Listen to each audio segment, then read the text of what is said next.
Këtë të mërkur u mbajt ceremonia e diplomimit të 67 oficerëve të rinj të kursit të përgatitjes së oficerit në Akademinë e Forcave të Armatosura, ku i pranishëm ishte dhe kryeministri Edi Rama. Gjatë fjalës së tij, kryeministri e cilësoi këtë proces transformimi si një arritje të rëndësishme për sigurinë dhe mbrojtjen e vendit. Rama u shpreh se ushtarakët tanë janë ndër më të paguarit në rajon dhe se rritja e rrogave të tyre do të vijojë dhe më tej.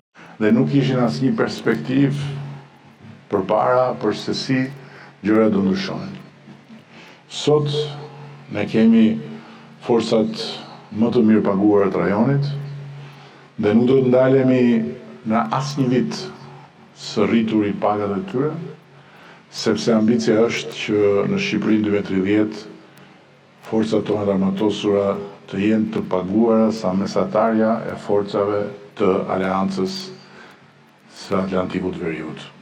Është një jetë që unë përpiqem ta parafitëroj, po me siguri askush që nuk e bën, nuk e di deri në fund se çfarë sakrifice përbën për ata që veshin uniformën, për bashkëshortët ose bashkëshortët e tyre në varësi, në shtëpi, dhe për fëmijët e tyre të cilëve shpesh ju mungojnë, sepse detyra mund t'i çojë dhe mund t'i kërkojë në fronte dhe në situata vështira.